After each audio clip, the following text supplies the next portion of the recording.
Good morning everyone, especially to you ma'am, good morning. Before I start, let me introduce myself.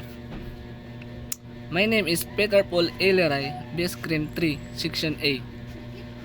So my topic is Chapter 5, Parole.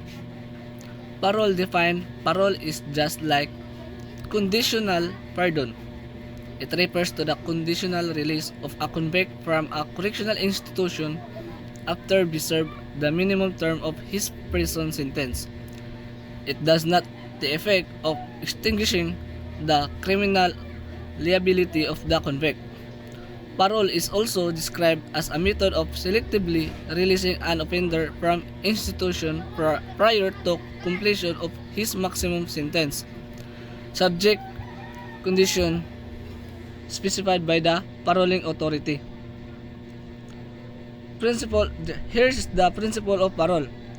The government extends to the convicts of a privilege by releasing them from prison before their full sentence is served. The government enters a release contract with the convicts in exchange for their promise to abide by certain conditions. Convicts who violate the law or the condition of parole can be returned to prison to complete their sentence. The government retains control of parole until they are dismissed from parole. Other terms to remember. Carpeta to the institution refers to the institution record of an inmate which consists of his misdemeanors or commitment order issued by the court after conviction. The prosecutor's information and the decision of the trial court of appellate court, if any. Certificate of non-appeal, certificate of detention, and other pertinent documents of the case. Parole supervision refers to the supervision or surveillance by probation and parole officer of a parole. Parole refers to a prisoner who is released on parole. Prison record refers to information concerning an inmate's personal circumstances, the offense to committed,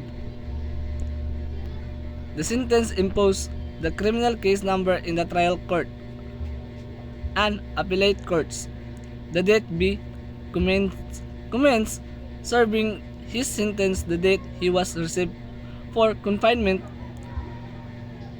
to the place of confinement, the date of expiration of the sentence, the number of previous conviction, if any, and his behavior conduct while in prison.